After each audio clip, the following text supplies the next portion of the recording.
Hi ma'am. ఈ మధ్య కాలంలో యూరినరీ ఇన్ఫెక్షన్ అనేది చాలా మంది అమ్మాయిల్లో వస్తుంది.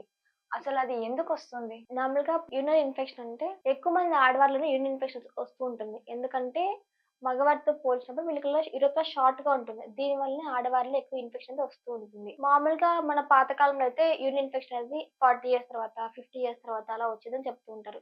బట్ ప్రెజెంట్ రీసెంట్ డేస్‌లో ఎలా ఉందంటే ప్రతి ఒక్కరికి at least once in the life టైమ్‌లో యూరిన్ ఇన్ఫెక్షన్ అనేది వస్తూ ఉంటుంది. కొంతమందికి స్కూల్ ఏజ్‌లో రావచ్చు. కొంతమందికి కాలేజ్ టైమ్స్‌లో, కొంతమందికి ఆఫ్టర్ మ్యారేజ్ రావచ్చు. కొంతమందికి ఈ పీరియడ్స్ అయిపోయిన తర్వాత కనిపించొచ్చనమాట. దీనికి చాలా కారణాలున్నాయి. ఎలాంటి కారణాల వల్ల వస్తుందండి? ముఖ్యంగా మనం స్కూల్ డేస్‌లో చూసినప్పుడైతే, ఆ స్కూల్ ఏజ్‌లో వాళ్ళేం చేస్తారు, వాటర్ సరిగ్గా తీసుకోరనమాట. మార్నింగ్ నుంచి ఈవినింగ్ వరకు వాటర్ తీసుకోరనమాట. ఇంకా వాళ్ళు యూరిన్ సరిగ్గా పాస్ చేయరు. అంటే హోల్డ్ చేసుకుంటూ ఉంటారు. ఆపుకుంటూ ఉంటారు. స్కూల్‌కెళ్ళిన మార్నింగ్ నుంచి ఈవినింగ్ స్కూల్ అయిపోయేంత వరకు వాళ్ళు ఎలాంటి యూరిన్‌కి ఎళ్ళకుండా ఉంటారు.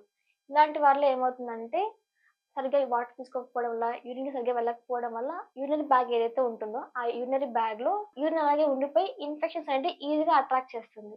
అందువల్లనే వాళ్ళకి యూరిన్ ఇన్ఫెక్షన్ కనిపిస్తూ ఉంటుంది. సేమ్ ఇదే కాలేజ్ గర్ల్స్‌లో కూడా. వాళ్ళు సరిగ్గా వాటర్ తీసుకోకపోవడం వల్ల, సరిగ్గా యూరిన్ పాస్ చేయకపోవడం కనిపిస్తూ ఉంటుంది. కొంతమంది పెద్దవాళ్ళు ఎలా ఉంటుందంటే, హార్మోన్స్ అనేవి తగ్గిపోతూ ఉంటాయి. ఇలా హార్మోన్స్ తగ్గిపోవడం వల్ల కూడా వాళ్ళకి ఆ యురెత్రా కానీ, వెజైనా కానీ డ్రై అయిపోతూ ఉంటుంది.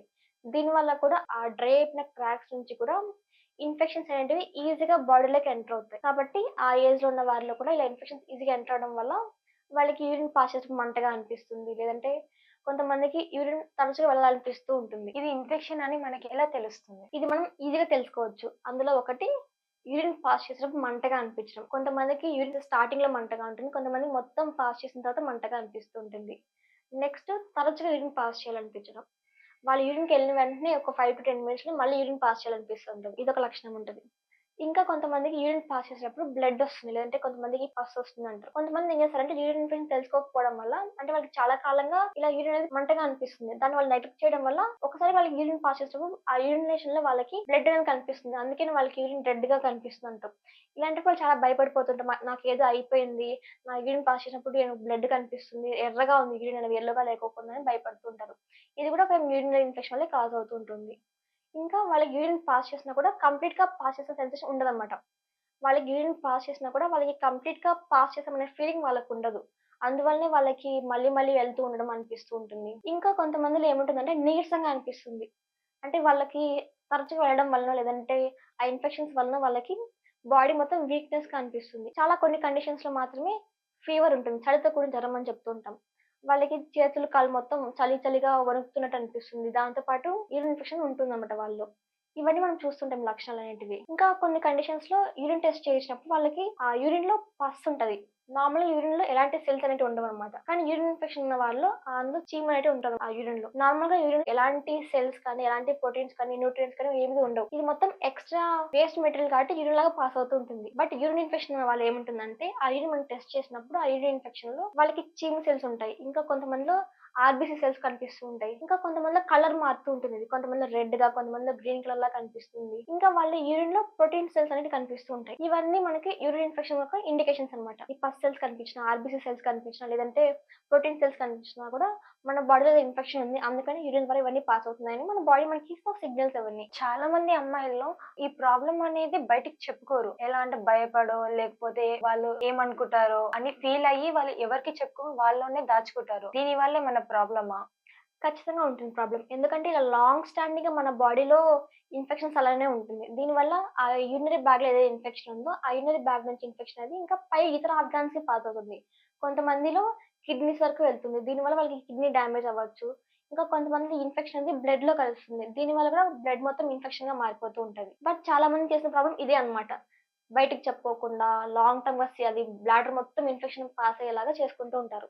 మనం గనక యూరిన్ పాస్ అప్పుడు ఎర్లీ‌గా పెయిన్ ఏదైనా వచ్చినా, లేదంటే తరచుగా యూరిన్ పాస్ చేయాలనిపిస్తున్నా గూడా, ఇలాంటి ఏదో లక్షణాలు ఉంటాయో వాటన్నిటిని ఎర్లీ‌గా డాక్టర్‌ని కన్సల్ట్ అవ్వాలన్నమాట. అప్పుడు మాత్రమే మనకి అది యూరిన్ ఇన్ఫెక్షన్ లేదంటే ఇతర ప్రాబ్లమ్స్ ఏదైనా యూరిన్ పాస్ అవుతుందో ఈజీగా తెలుసుకోవచ్చు. దాన్ని బట్టి ట్రీట్మెంట్ అనేది డిపెండ్ అవుతుంది. ఈ ప్రాబ్లమ్‌కి ఏ విధమైన ట్రీట్మెంట్ ఉంటుంది? నార్మల్‌గా ఏం చేస్తారు ఇలాంటి ఇన్ఫెక్షన్స్ కాబట్టి అందరూ యాంటీబయాటిక్స్ యూజ్ చేస్తూ ఉంటారు. ఇలా యాంటీబయాటిక్స్ యూజ్ చేయడం వల్ల ప్రెజెంట్ అయితే తగ్గుతుంది. వాళ్ళకేదైనా పెయిన్ ఉన్నా గానీ, మళ్ళీ మళ్ళీ యూరిన్ పాస్ చేయడం గానీ తగ్గుతుంది. ఇంకా ఏమవుతుందంటే లాంగ్ టర్మ్ యాంటీబయాటిక్స్ యూజ్ చేయడం వల్ల సైడ్ ఎఫెక్ట్స్ కనిపిస్తాయి. ఎందుకంటే వాళ్ళకి మొత్తం హార్మోనల్ ఇంబాలెన్స్ జరుగుతుంది. లావు పెరుగుతుంటారు. జుట్టు రాలిపోతుంటుంది. ఇంకా గ్యాస్ట్రిక్ ప్రాబ్లమ్స్ కనిపిస్తూ ఉంటాయి. ఇంకా వాళ్ళలో నోరు మొత్తం డ్రైగా అయిపోతూ ఉంటుంది. ఈ లాంగ్ టర్మ్ యాంటీబయాటిక్స్ యూజ్ చేయడం వల్ల ఇన్ని సైడ్ ఎఫెక్ట్స్ ఉన్నాయి. వాళ్ళకి ప్రెజెంట్ పెయిన్ తగ్గిన, ఇన్ఫెక్షన్ తగ్గినా కూడా ఇది మళ్ళీ మళ్ళీ వస్తుంది. ఇంకా సైడ్ ఎఫెక్ట్స్ ని కూడా కలిగిస్తూ ఉంటుంది. ఇంకా మళ్ళీ మళ్ళీ ఎలా ఉంటుందంటే ఇలా లాంగ్ టర్మ్ యాంటీబయాటిక్స్ యూజ్ చేసిన తర్వాత అది మళ్ళీ మళ్ళీ ఇన్ఫెక్షన్ అనేది ఈజీగా ఎంటర్ అవుతాయి మన బాడీలోకి. దానివల్లే వాళ్ళకి ఇలా యాంటీబయాటిక్స్ యూజ్ చేసిన 6 మంత్స్‌కి, 1 ఇయర్‌కి లేదంటే మళ్ళీ 3 మంత్స్‌లోనే, 1 మంత్‌లోనే వాళ్ళకి మళ్ళీ ఇన్ఫెక్షన్ కనిపిస్తూ ఉంటుంది. ఇలాంటి టైంలో హోమియోపతి అనేది చాలా ఎఫెక్టివ్‌గా వర్క్ అవుతుంది. హోమియోపతి అనేది మనకి ఏదైతే కారణం ఉంటుందో ఆ యూరిన్ లీక్ అవ్వడానికి, ఆ కారణాన్ని మొత్తం కంప్లీట్‌గా రూట్ కాజ్ నుంచి క్లియర్ చేస్తుంది. దీనివల్ల మనం యూరిన్ పాస్ చేసేటప్పుడు మంట లేకోకుండా, అదే విధంగా మళ్ళీ మళ్ళీ యూరిన్ పాస్ చేసి మొత్తం కంట్రోల్ చేసుకోవచ్చు. ఇంకా ఎలాంటి సైడ్ ఎఫెక్ట్స్ లేకుండా నేచురల్‌గానే ట్రీట్మెంట్ తీసుకోవచ్చు. ఇంకా మనం హోమియోపతి మెడిసిన్స్ యూజ్ చేయడం వల్ల యూరిన్ ఇన్ఫెక్షన్ ఏదైతే ఉంటుందో, ఆ యూరిన్ ఇన్ఫెక్షన్ మళ్ళీ మళ్ళీ రాకుండా కూడా మనం ప్రివెంట్ చేసుకోవచ్చు. ఇంకా Fidicus homeopathy top quality medicines use చేయడం వల్ల యూరిన్ ఇన్ఫెక్షన్ అనేది ప్రతి చిన్న పిల్లల్లో గానీ, పెద్దవారిలో కానీ, అన్ని ఏజ్ గ్రూప్స్ వాళ్ళు కూడా ప్రతి ఒక్కరు రెగ్యులర్‌గా యూజ్ చేయొచ్చు. వాళ్ళకి ఎలాంటి సైడ్ ఎఫెక్ట్స్ లేకుండా కంప్లీట్‌గా మొత్తం క్యూర్ అయ్యేలాగా చేస్తుంది.